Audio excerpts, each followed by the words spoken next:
Okay, guys, it's Saturday morning. It's time for On the Clock, daily college basketball show here on WagerTalk TV.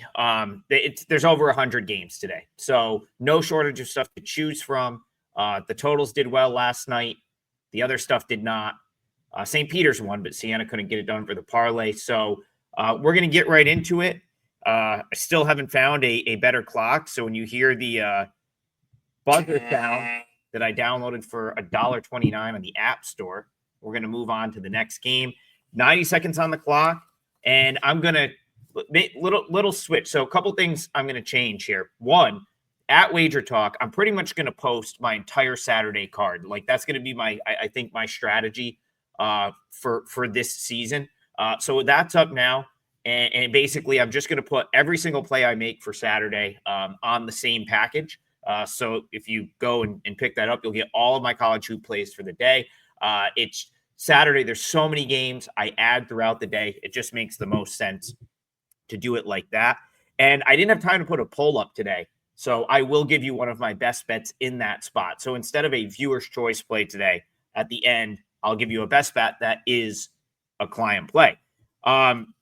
There's always going to be a whole bunch of marquee matchups on a Saturday. So I went ahead and just picked one of them. Although I do believe once again that this is the game with two ranked teams. So let's get 90 seconds on the clock here. And we'll talk Purdue, Auburn. And this kind of reminds me. So first of all, this game's at the Legacy Arena in Birmingham. So a neutral, semi-neutral floor. Of course, you'll probably have mostly Auburn fans there. The game does remind me of Purdue, Alabama a little bit. And my handicap going into that game where, this is still a lot of Purdue is similar to the team that made it to the national championship game last year without one very obvious omission, in that Zach Edey. So while that is extremely important, I don't think it means Purdue's still not among the elite teams in college basketball. It just means there's going to be a lot more randomness to their results, and you're going to have this pretty big, there's going to be one day where Purdue comes out and beats a team like Alabama, beats a team like Ole Miss, but they're also going to be prone to losing games to a Penn State on the road or, getting blown out by Marquette if the threes aren't falling. That's the difference, right? Purdue is outside the top 300 nationally in rebounding this year. They struggle to defend the rim a little bit. All of those things are tough playing against Auburn. Like, there's no question Auburn's going to be able to. I still have Auburn number one as far as like where I rate teams right now. Like, they are the best team in college basketball, but Purdue's still 16th in the country shooting the three. They still hit about 50% of their shots from the field. I've got Auburn -5 on a neutral here. This is up in the 8.5-9 range. I don't want to go against Auburn. But I do lean Purdue plus the point. So for argument's sake, we'll go with Purdue +8.5, +9 as a play for the marquee matchup game of the day. All right, total of the day. Someone said in the comments, Trig, you never hit your totals. They're a fade. Well, after yesterday, since we started doing this show, total of the day is now 4-2. And I didn't even count the St. John's Providence total that probably pushed at 142 for most people. So total of the day yesterday at North Texas, App State, it goes over. We're going to head back to the southern part of the U.S. for total of the day today. It's going to be UNC Greensboro, Elon. And I think this one's going to play under. So important things to know about this game. TK Simpkins for Elon went out injured in their last game, only played 4 minutes. I was told he was on crutches at the end of the game. I'd be shocked if he's out there today. It sounds like it's an injury that might keep him out for a couple of games. Now, that really hurts Elon on offense. He's their top scorer. He's their main playmaker, leading scorer, 15.2 points per game. But his twin brother, TJ, so TK Simpkins, twin brothers, now both at Elon. TJ, new to the team this year, has been coming off the bench. He's the better defender of the two. They're both very good, but TJ's a better defender. He's been playing the 6-man role. He comes off the bench. He's probably their best, he's definitely their best perimeter defender. So he's going to start. I don't think the Elon defense is going to suffer. I think it's going to be their offense that suffers.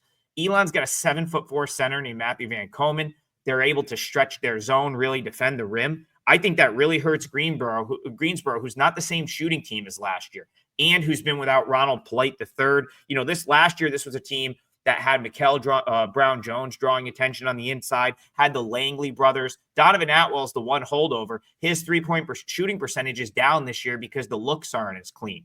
And as good as Kenyon Giles is, he's not going to just, destroy you from deep. So Greensboro is still fantastic defensively, but they just aren't going to shoot the ball like they did last year. And I think you've seen that in their results a little bit. So we'll go under. Elon, Greensboro, I think scoring is going to be at a premium in that game. All right. Boots on the ground time. I actually think this is on my list. So maybe you get 2 client plays here. This is one I'm certainly considering. We're going to head to Lowell, Massachusetts. It's Boston University. It's UMass Lowell. Costello Athletic Center, I believe is what it's called. I was there last year. It's a very small gym. Was awesome for the America East semifinal that I went to last year. They won't get the same type of crowd today, but still, even if they get, it's a 2,000 seat gym. So even if they get a 700, 800, 900, which is what they tend to get for a weekend home game, still, in my opinion, a pretty good atmosphere there. They host Boston University. They're laying 8 points today. I think this could be a blowout win for Lowell. I like how this matchup sets up for them. So basically, Lowell wants you to try to run half-court offense against them and try to get to the rim. Their rim defense is very good. They defend the three-point line well. So, I think teams that I think get a little bit three happy are going to struggle against them. Teams that are not, don't have the size to finish over their bigs are going to struggle against them. And that's what I think we might see here from BU today. But Boston University, they can hit the three, but they will just end up taking threes. I don't think that's their path to victory today. If they get to the rim and get fouled, BU's as poor of a free throw shooting team as you're going to find in the country, 345th, just 63.5% from the free throw line. And what teams like Boston University will do in this type of situation is they may just force their offense. They may just say, okay, well, we're going to run our stuff. We don't care. And that often leads to turnovers. And that's happened to BU quite a bit. 321st nationally, turning it over close to 14 times per game. Lowell can score 11th nationally, shooting close to 51% from the field. They have a great three-point shooting team. There's 5 guys in this team that are double-digit scorers, can lead the team on a given day. Brooks, Somerville, Mincy. UMass Lowell, I think they're the best team in the America East. I think they're an NCAA tournament team this season. And I think this is a good matchup for them to potentially blow someone out on their home floor. So boots on the ground is going to be Lowell -8, and it's one that I'm considering for today. All right, let's go real quick. I won't even need 90 seconds for this one. Parlay of the day I'm not even going to put the clock on because I'm not going to really break these games down. Parlay of the day, after getting off to a great start, hasn't hit the last couple days. I'm going to go completely a different route today. I'm going to take 3 underdogs that I just kind of quickly looked at and said, I didn't think that team should be an underdog, and we're going to parlay those 3 dogs together on the money line. It comes out to 9.5 to 10 to 1, somewhere in the 9 to 10 to 1 range. I think, where did it go? I think Manhattan, Quinnipiac, and Hampton. I was a little bit surprised all 3 of those were slight underdogs. So let's just, no breakdown, Manhattan, Quinnipiac, Hampton, all on the money line. It comes out to around 9.5 to 1. And there is your parlay of the day. We'll just switch it up and see if we can hit a 3-teamer at big odds. All right, time. This would normally be the viewer's choice poll section. I scrapped that for today. We're going to do a best bet for today. This is a client play for me. I played Princeton +6.5. They're on a neutral floor today. Here, let's throw the timer on. They're on a neutral floor today against Rutgers in Newark, New Jersey. And I love how this spot sets up for Princeton. I actually think they could come in and surprise Rutgers and win this game. They've had 11 days off.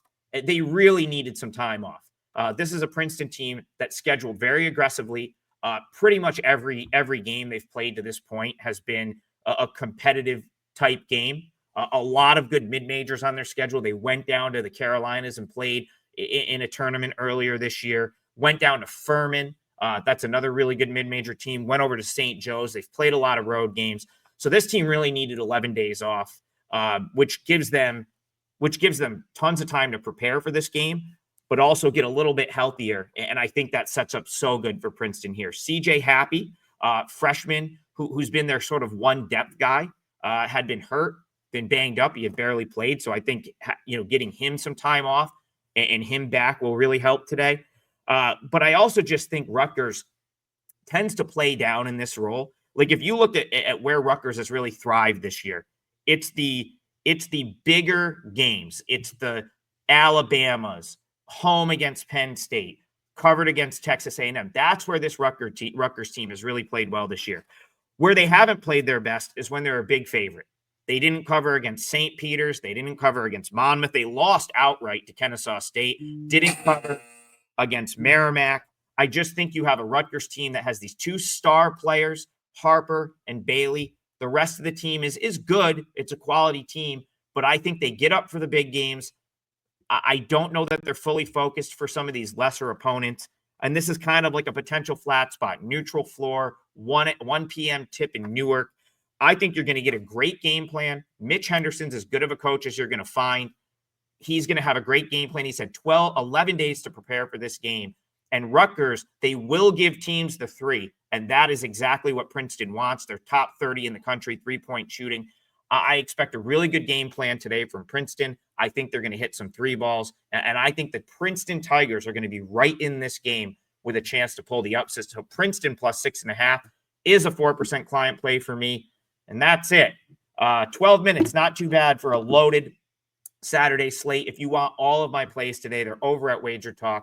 Package them together. I'll keep reposting that throughout the day.